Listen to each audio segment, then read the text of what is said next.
Cordial saludo. A continuación vamos a tratar el tema de las religiones tradicionales de China.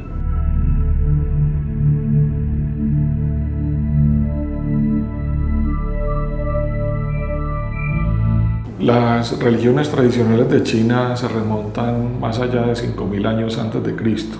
Cuando decimos que ese periodo de 5.000 años antes de Cristo nos referimos a la época de la cual nosotros tenemos noticias, o al menos tenemos algunos registros de esas manifestaciones religiosas.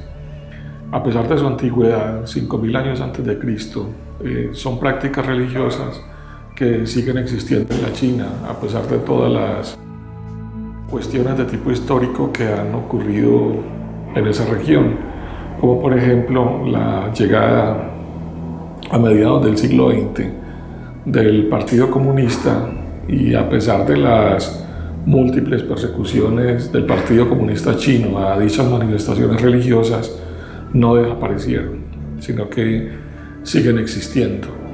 Y hoy esas religiones tradicionales están mezcladas con religiones mucho más nuevas como el confucianismo, el taoísmo y el budismo, que fue llevado a China por los misioneros budistas alrededor del siglo II después de Cristo.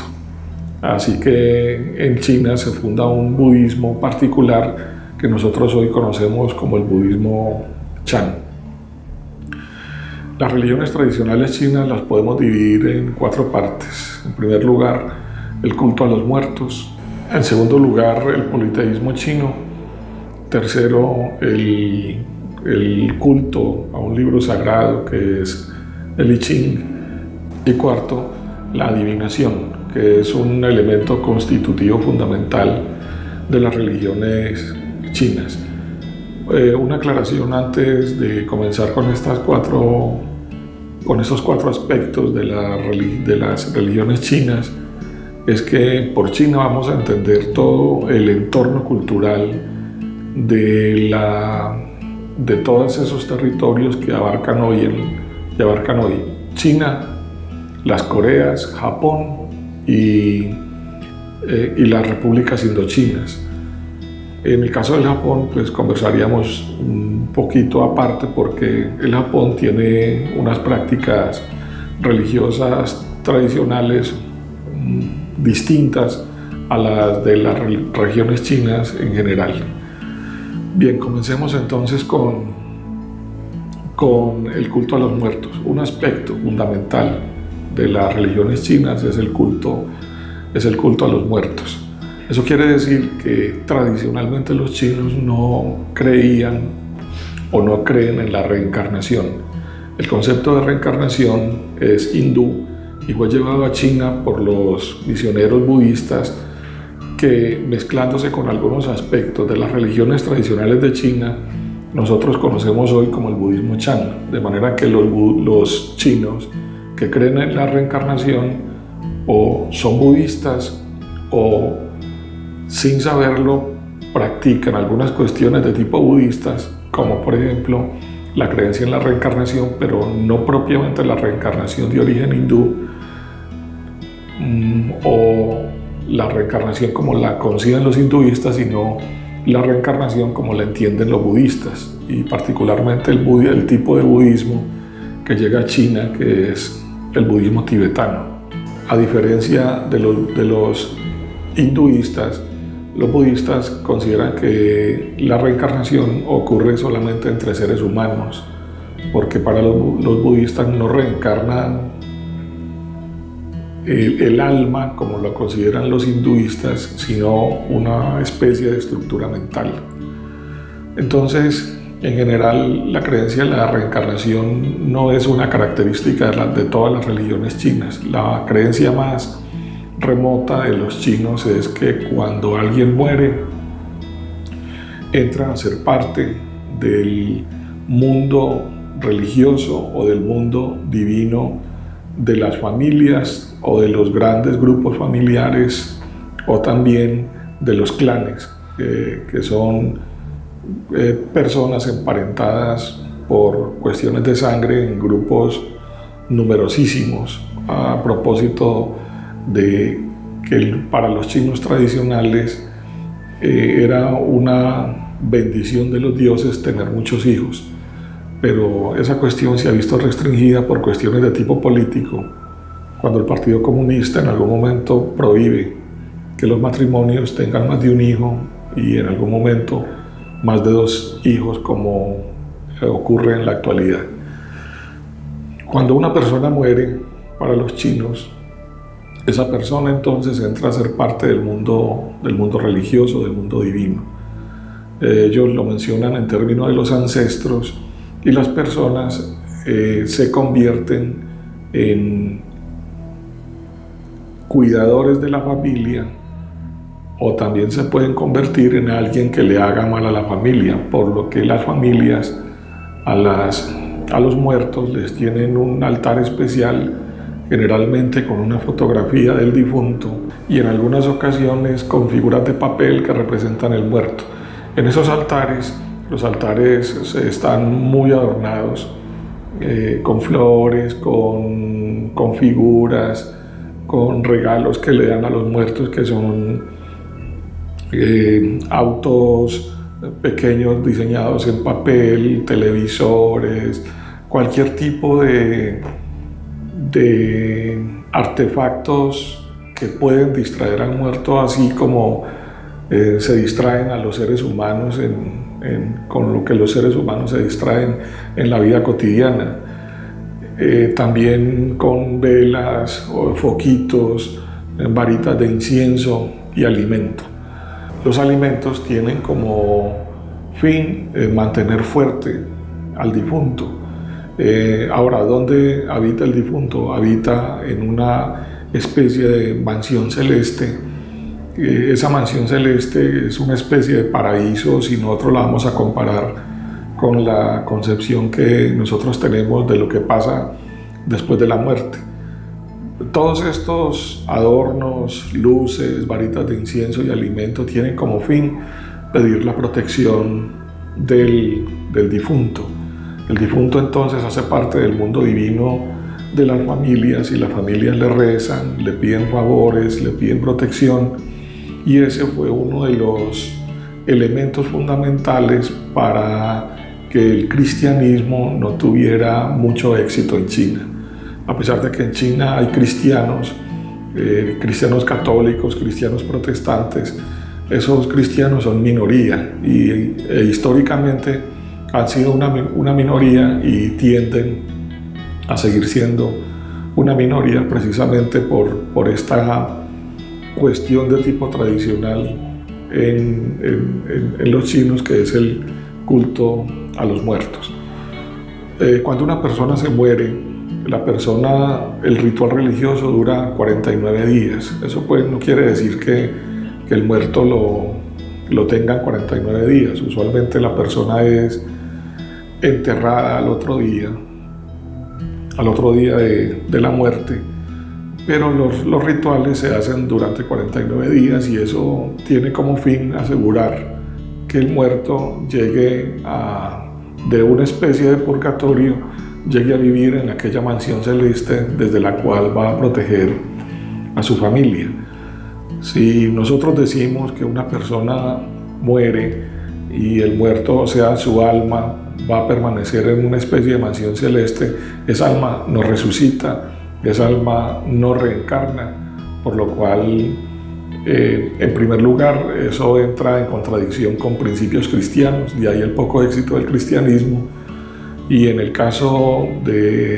segundo caso, si no reencarna, entonces allí entra en contradicción con la creencia de la reencarnación, que, como decíamos ahorita, es de tipo budista. El segundo aspecto de las religiones chinas es el politeísmo.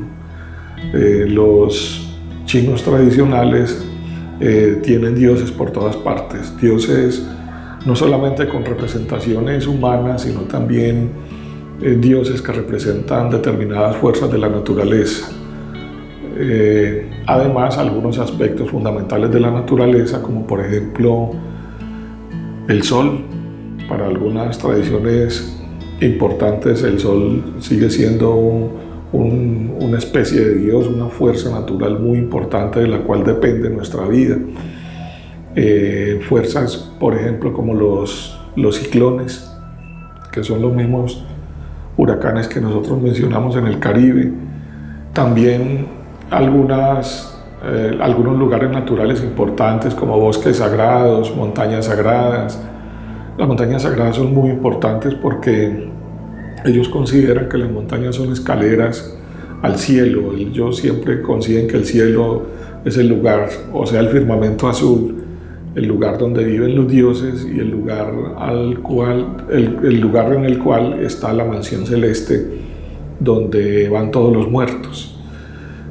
También entonces tienen dioses que representan cuestiones naturales, cotidianas de las personas, por ejemplo, como dioses de los pescadores, dioses de los conductores, dioses de la familia, tienen dioses muy locales como de las pequeñas aldeas, son cultos netamente utilitarios. Eso significa que si el dios no es efectivo y no da nada, entonces las personas lo dejan de adorar por un periodo de tiempo o sencillamente eliminan el culto y se inventan un dios nuevo. Por eso una comunidad próspera indica que tienen dioses muy benevolentes con las personas, que le dan cosas. Entonces las personas le dan cosas a los dioses. ¿Qué cosas les dan? Templos muy adornados, templos enormes, y dentro de los templos pasatiempos para los dioses. Por ejemplo, es común encontrar la imagen de un dios en un nicho y al frente un televisor. Entonces alguien pregunta: ¿qué hace ese televisor ahí? Y dicen: el televisor es del dios y un creyente se lo regaló al dios para que el dios vea televisión cuando hay programación. Y si yo quiero ver televisión, pues lo prendo y le pido permiso al dios para ver televisión con él. O sea que a los dioses se les dan también pasatiempos humanos, entretenimientos, en fin.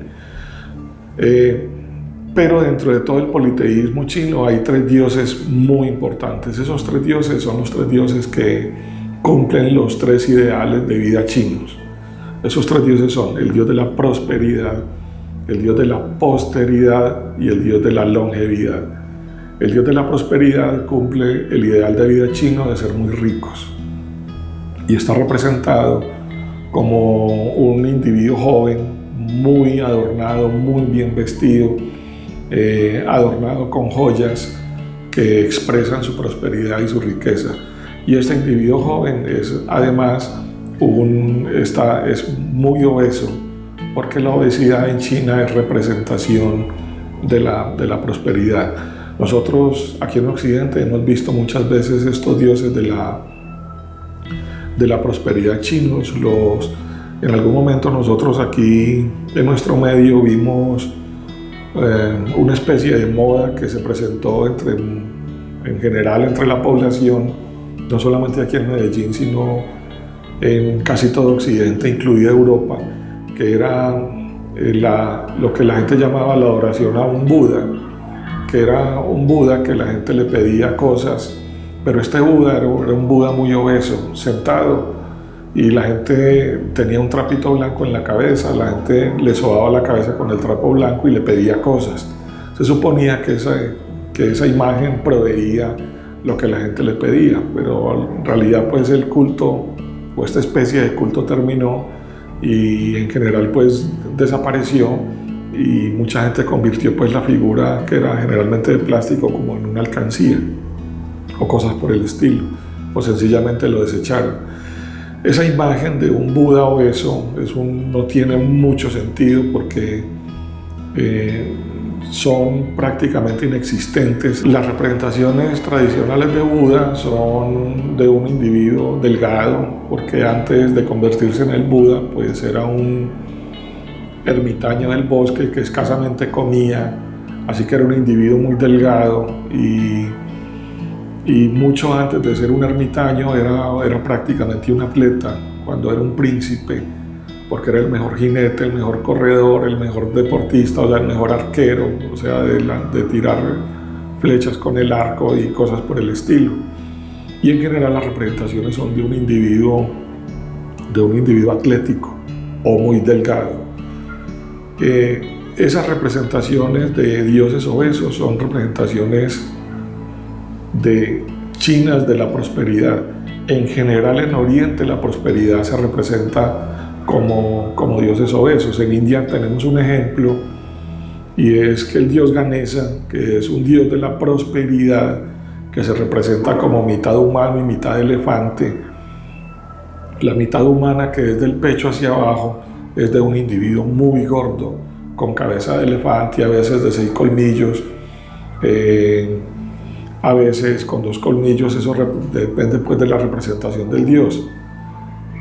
Es el tipo de dios que aparece en la serie de Los Simpson, en donde el hindú dueño del supermercado tiene, por supuesto, un dios de la prosperidad, y ese dios de la prosperidad es Ganesa, y es un dios obeso porque él, como comerciante, es un individuo que o es próspero o quiere la prosperidad, y lógicamente tiene un dios de la prosperidad. Entonces este primer dios cumple un ideal de vida chino, que es ser prósperos, ser ricos, vivir materialmente bien. El segundo dios, como lo decíamos, es el dios de la posteridad, que cumple el ideal de vida chino de tener muchos hijos.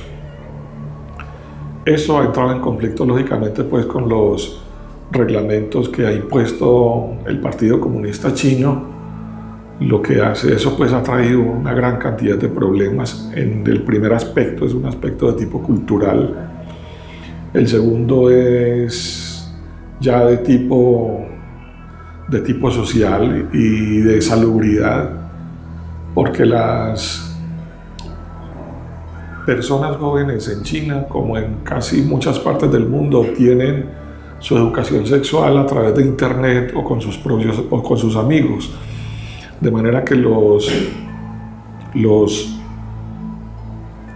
embarazos en adolescentes son comunes, de manera que las niñas, cuando quedan embarazadas, ocultan el embarazo y generalmente abortan, porque si tienen los bebés van a tener problemas con el Estado, y el Estado será el dueño de esos niños, que serán llevados a lugares como orfanatos o cosas por el estilo. Y los matrimonios constituidos, cuando ya tienen 2 hijos en este momento y un hijo en años anteriores, cuando tienen el segundo, o en este caso el tercero, esas madres tienden a abortar o tener los hijos y abandonarlos en la calle. De manera que son comunes las imágenes de ver niños abandonados en las calles, o fetos, o niñas que mueren por cuestiones de salud, por abortos mal practicados, por lo que nosotros tenemos en China alrededor de 15 millones de abortos anuales, y eso es un número impresionante que tiene que ver con esta cuestión. Este ideal de vida chino de muchos hijos está conectado con un principio chino que posteriormente tomará el confucianismo, y es que si alguien tiene muchos hijos, eso significa que en algún momento los abuelos van a tener muchos nietos, por lo que los papeles de los padres y los abuelos son fundamentales en estas sociedades. En algún momento el maestro Hans King dice que en China la vejez es un dogma, es decir, los ancianos son respetados, son cuidados, y su palabra es muy valiosa para el funcionamiento de las familias. Y cuando digo respetados, es que son respetados por todos los estatus familiares, o sea, hijos, nietos, bisnietos, tataranietos, porque por cuestiones también de tipo social, de tipo económico, de tipo alimenticio, los chinos son personas que llegan a edades muy avanzadas, pero esos ancianos no son abandonados, sino que esos ancianos son tenidos como partes muy importantes de la familia.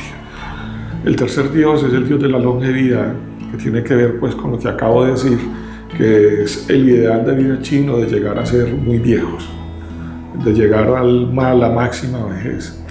Recuerden que nosotros aquí en Occidente negamos la vejez.